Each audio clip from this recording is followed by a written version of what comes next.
Welcome students. आज के इस वीडियो में हम पढ़ने वाले हैं चैप्टर 5 क्लास 12th का। तो चलिए वीडियो को स्टार्ट करते हैं। यह है चैप्टर 5 क्लास 12th का, principle of inheritance and variation. Chapter का नाम है principle of inheritance and variation. तो इसमें जो कुछ टर्म यूज हुआ है उसको पहले समझ लेते हैं। ये क्या है भाई? इनहेरिटेंस क्या है? प्रिंसिपल तो सबको पता है, प्रिंसिपल मतलब नियम कानून, है ना। इनहेरिटेंस क्या है?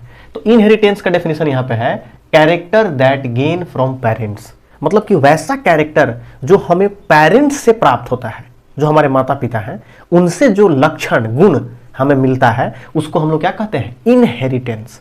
एक और नया वर्ड है जेनेटिक्स, जो इस चैप्टर में बार बार यूज होगा, इसलिए हम उसको पहले एक्सप्लेन कर दे रहे हैं। जेनेटिक्स का मतलब होता है the study of genes, genetic variation and heredity organism. क्या है इसको समझिए। जेनेटिक्स क्या है? Study of jeans. जेनेटिक्स में हम लोग स्टडी ऑफ जीन मतलब जीन के बारे में स्टडी करते हैं। जो जेनेटिक्स है एक प्रकार का बायो का यानी कि बायोलॉजी का ब्रांच है जिसमें हम लोग जीन के बारे में स्टडी करते हैं। अब जीन एक नया वर्ड आ गया, उसको भी एक्सप्लेन कर दे रहे हैं। जीन का मतलब होता है जो लक्षण आपके माता पिता के द्वारा आपके अंदर आ रहा है, तो जिसके थ्रू आ रहा है, किसी के थ्रू आ रहा होगा, कोई माध्यम होगा, तो ये जीन होता है। Gene basically DNA, deoxyribonucleic acid, DNA का एक सेगमेंट होता है, टुकड़ा को हम लोग जीन कहते हैं। ठीक है। जेनेटिक वेरिएशन जो हमारे बॉडी में चेंजिंग हो रहा है ना। जैसे जो माता पिता हैं बिल्कुल टू कॉपी तो हम नहीं है, 100%, कुछ उनसे लक्षण मिलता है, 50% पिता से, 50% माता से। तो ये जो लक्षण है और फिर हमारा अपना खुद का, क्योंकि जो पेरेंट्स हमारे हैं बिल्कुल हम लोग उनके टू कॉपी नहीं होते हैं। तो जो अंतर हुआ, जो डिफरेंस हो गया, माता पिता अलग तरीका से थोड़ा दिखेंगे और हम लोग थोड़ा अलग तरीका से। हाँ, कुछ हद तक हमारा कैरेक्टर जो है उनसे मैच करेगा, बट 100% नहीं मैच करेगा। तो इसी को जो कुछ हद तक जो नहीं मैच कर रहा है, इसी को हम लोग जेनेटिक वेरिएशन कहते हैं। और हेरिडिटी ऑर्गेनिज्म मतलब जिस ऑर्गेनिज्म का बात कर रहे हैं जिसमें ये ट्रांसफर हो रहा है गुण। ठीक है।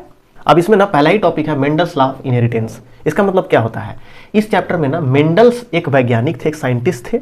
उन्होंने ना लॉ ऑफ इनहेरिटेंस दिया था। उन्होंने ही ना कैसे कैरेक्टर ट्रांसफर हो रहा है माता पिता के द्वारा बच्चों में, तो इसके बारे में उन्होंने डिटेल में एक्सप्लेन किया है। तो इस चैप्टर में इसी के बारे में पढ़ना है। पहले मेंडल के बारे में समझ लेते हैं, थोड़ा सा जान लेते हैं। ग्रेगोर मेंडल इनका पूरा नाम है। इनका जो जन्म है मेंडल का वो 1822 ईस्वी में हुआ। इनका जो मेन डिस्कवरी है, बहुत सारे डिस्कवरी किए हैं, बहुत सारे खोज किए हैं, बहुत सारे नया नया लॉ रूल रेगुलेशन दिए हैं। उनमें से मेन है discover basic law of heredity, main इनका है।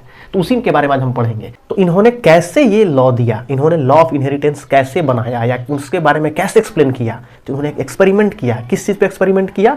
ये एक्चुअली रहते थे एक चर्च में और वहीं पे इनको एक आइडिया आया कि क्यों ना कोई एक्सपेरिमेंट किया जाए। तो वहां पे बहुत आसानी से अवेलेबल था इनके गार्डन में, चर्च का जो गार्डन था, पी प्लांट मतलब मटर का पौधा, और इसी पे उन्होंने एक्सपेरिमेंट किया।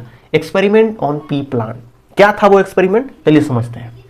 इन्होंने क्या किया कि एक टॉल पी प्लांट मतलब टॉल मटर का पौधा और एक ड्वार्फ मतलब नाटा छोटा मटर का पौधा, दोनों के बीच में क्रॉस कराया। क्रॉस मतलब रिप्रोडक्शन करा दिए। ध्यान समझिएगा। टी कैपिटल टी मतलब हो गया टॉल और स्मॉल टी का मतलब हो गया ड्वार्फ मतलब छोटा।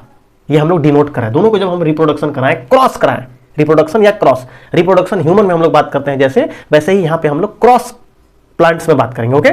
अब ये कैपिटल टी पहले इस स्मॉल टी से क्रॉस करेगा, फिर ये कैपिटल टी, फिर इस स्मॉल टी से। वही मैंने यहाँ पे डिनोट किया। ध्यान से समझिएगा क्योंकि इसी में ना बहुत सारे स्टूडेंट, बहुत सारे लोग गलती कर देते हैं और कंफ्यूज हो जाते हैं। इसको ध्यान समझिए। एक्चुअली ये बहुत आसान है, मैंने आसान लैंग्वेज में समझाने की कोशिश किया। देखिए यहाँ पे ये कैपिटल टी इससे क्रॉस कर रहा है इससे, तो जब ये कैपिटल टी इससे क्रॉस कर लिया तो हमको क्या प्राप्त हुआ? कैपिटल टी स्मॉल टी, हमको लिख दिया। अब ये जो कैपिटल टी है फिर ये वाला जो स्मॉल टी बाकी रह गया था सेकंड वाला, उससे क्रॉस करेगा, है ना। तो जब ये कैपिटल टी इससे क्रॉस करेगा तो फिर हमें प्राप्त होगा कैपिटल टी और स्मॉल टी, उसको भी लिख दिया।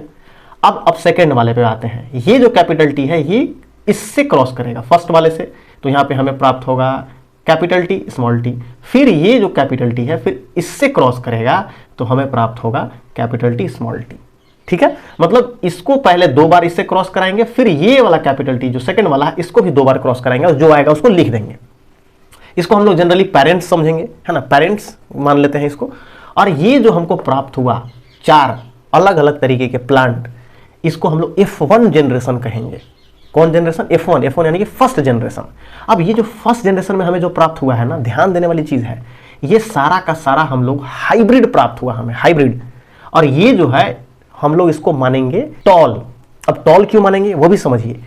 टॉल तो 100% ये है कैपिटल टी, लेकिन यहाँ पे एक कैपिटल टी एक स्मॉल टी है, तो भी ये जो है ना ये टॉल ही माना जाता है, क्योंकि ये जो टॉल का जो हाइट है, जो टॉल प्लांट का हाइट है, लगभग इस प्लांट का भी हाइट उतना ही होगा या थोड़ा बहुत उससे कम होगा, तो इसलिए हम लोग इसको टॉल मानेंगे। ठीक है, अब हम लोग क्या करते हैं, अगले जनरेशन में इस दोनों को क्रॉस कराएंगे आपस में, फिर वही सेम चीज करेंगे, इस कैपिटल टी को इस कैपिटल टी से क्रॉस कराएंगे तो हमें क्या प्राप्त होगा, कैपिटल टी कैपिटल टी।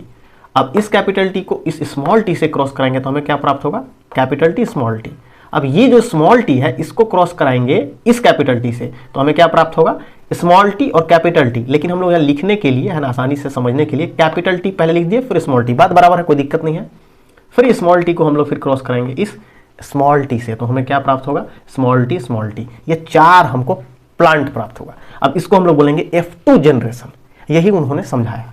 अब समझिए, एक है फिनोटाइपिक रेशियो, एक है जीनोटाइपिक रेशियो। फिनोटाइपिक रेशियो उसको कहते हैं जो बाहर से देखने में कैसा प्लांट है, ध्यान समझिएगा, और जीनोटाइपिक मतलब उसका जीन कैसा है, बात समझ में आया। जैसे ये प्लांट देखने में कैपिटल टी और ये कैपिटल टी और स्मॉल टी देखने में तो ये लगभग टॉल है, दोनों एक साइज का लगभग दिखेगा प्लांट, तो इसको हम लोग बोलेंगे फिनोटाइपिक। और ये जो है दोनों स्मॉल टी, ये देखने में हमें नाटा प्लांट, छोटा प्लांट दिखेगा, तो ये भी क्या हुआ देखने में, यानी कि ये क्या हो गया स्मॉल टी, यानी कि ये हो गया स्मॉल प्लांट्स। अब जीनोटाइपिक रेशियो क्या है, ध्यान समझिए, इसका जो अंदर में जो इसका जीन है, जैसे कि ये कैपिटल टी ये स्मॉल टी, ये कैपिटल टी ये स्मॉल टी, लेकिन यहाँ पे क्या है दोनों कैपिटल टी, यहाँ पे क्या है दोनों स्मॉल टी, तो इसका हम लोग जब बात करेंगे तो ये है जीनोटाइपिक, जीन उसका कैसा है अंदर का, इसका रेशियो हम लोग समझते हैं। अब ये capital T small T, capital T small T, ये तीनों कैसा दिखेगा, टॉल, अभी हम समझा चुके हैं, तो इसलिए हम लोग यहाँ पे 3 लिख दिए क्योंकि तीनों एक जैसा दिख रहा है। रेशियो दे दिया अनुपात, ये जो छोटा टी है ये डिफरेंट एकदम हो जाएगा क्योंकि तीनों प्लांट एकदम हाइट में लंबा, और ये जो स्मॉल टी है ये छोटा पौधा हो जाएगा, तो ये डिफरेंट हो गया, तो इसलिए हम लोग लिखेंगे इसको 3:1, इसको फिनोटाइपिक रेशियो कहते हैं। ठीक है, अब अगला आ गया जीनोटाइपिक रेशियो। ये तो देखने में है भाई बाहर से, बट एक्चुअली में क्या है अंदर से, तो यहाँ पे देखिए ये पूरा डिफरेंट है, इसलिए 1 रेशियो। ये दोनों सेम है, कैपिटल टी स्मॉल टी, ये दोनों सेम है इसलिए 2, तो 1:2 रेशियो स्मॉल टी, ये दोनों अलग अलग हो गया, तो इसलिए एक ठो है तो हम लोग 1 लिख दिए, तो 1:2:1, यही है जीनोटाइपिक रेशियो। अब आगे हम लोग समझते हैं कि जो मेंडल्स का लॉ था वो कितना प्रकार का लॉ था। तो मेंडल जो लॉ दिए वो बेसिकली 3 लॉ दिए। पहला को हम लोग बोले लॉ ऑफ डोमिनेंस, सेकंड को हम लोग बोले लॉ ऑफ सेग्रीगेशन, और थर्ड को बोले law of independent assortment. Law of segregation क्या है, इसको फर्स्ट लॉ के नाम से भी जानते हैं, लॉ ऑफ सेग्रीगेशन को हम लोग सेकंड लॉ के भी नाम से जानते हैं, और लॉ ऑफ इंडिपेंडेंट असॉर्टमेंट को हम लोग थर्ड लॉ के नाम से भी जानते हैं। पहले समझते हैं लॉ ऑफ डोमिनेंस क्या है। नाम से भी यहाँ पता चल रहा है, डोमिनेंस मतलब अपना प्रभाव किसी के ऊपर जमा लेना, किसी को अपना प्रभाव दिखाना, समझिए ध्यान से, डोमिनेंस किसी के ऊपर हावी हो जाना। तो इस लॉ में क्या वो समझा है कि जब 2 कैरेक्टर शो होने के लिए तैयार होता है तो उसमें जो ऑर्गेनिज्म में, जो चाइल्ड में, जो बच्चा में अपना का लक्षण दिखा दिया, हावी हो गया, उसको लॉ ऑफ डोमिनेंस कहेंगे। इसको एकदम आसान भाषा में समझा रहे हैं, ध्यान समझिए। 2 पेरेंट्स है, मदर फादर, एग्जाम्पल के तौर पर मदर जो है वो वाइट है, गोरी है, और जो फादर है वो थोड़ा सांवले है। अब दोनों का जो बच्चा हुआ, अगर मान लीजिए गोरा बच्चा हुआ है ना, वाइट, तो हम लोग क्या बोलेंगे कि वहाँ मदर का कैरेक्टर डोमिनेंट हो गया, मदर का जो कैरेक्टर था वाइट गोरा वो हावी हो गया, बात समझ में आया। अगर वही बच्चा सांवला हो गया तो हम लोग क्या बोलेंगे, फादर का जो कैरेक्टर है वो डोमिनेंट हो गया, कोई दिक्कत। यही है लॉ ऑफ डोमिनेंस, सिंपल एकदम। लॉ ऑफ सेग्रीगेशन क्या है, सेग्रीगेशन का मतलब होता है बंटवारा। जैसे कि जो ऑर्गेनिज्म है, तो जो गैमेट जब बनने लगता है, गैमेट का निर्माण होने लगता है, उसी टाइम में कैरेक्टर डिवाइड हो जाता है। जैसे इसको समझिए, टी, ये कैपिटल टी, ये स्मॉल टी, तो ये दोनों कैपिटल टी, ये दोनों स्मॉल टी। जब इसका जो एक नया चाइल्ड 4 निर्माण हो रहा था, उसी समय ये दोनों डिवाइड हो गए, ये दोनों दो 4 ठो capital T small T, capital T small T, capital T small T, capital T small T. जब गैमेट बनने लगा और नया गैमेट बनने के दौरान में जब दोनों कैरेक्टर, दोनों जीन डिवाइड हो गए, इसी को हम लोग कहते हैं लॉ ऑफ सेग्रीगेशन। अब थर्ड है लॉ ऑफ इंडिपेंडेंट असॉर्टमेंट। क्या होता है इसका मतलब, इंडिपेंडेंट मतलब हुआ स्वतंत्र। इसमें क्या होता है कि जो लक्षण माता पिता से बच्चा के अंदर आया, तो भले एक लक्षण दब गया और दूसरा लक्षण प्रभावी हो गया, लेकिन अगले जनरेशन में दूसरा जो लक्षण है वो अपना प्रभाव जरूर दिखाएगा। कैसे समझिए, वो फिर स्वतंत्र हो जाएगा, वो अलग हो जाएगा। इस चार्ट को एकदम ध्यान समझिए। ये जो चार्ट है इसमें कैपिटल टी स्मॉल टी, ये जो क्रॉस हुआ तो एकदम रिजल्ट एकदम अल्टर आ गया, है ना, दूसरा रिजल्ट आया। Capital T small T, capital T small T, capital T small T, capital T small T आ गया। यहाँ पे टॉल अपना प्रभाव दिखाया।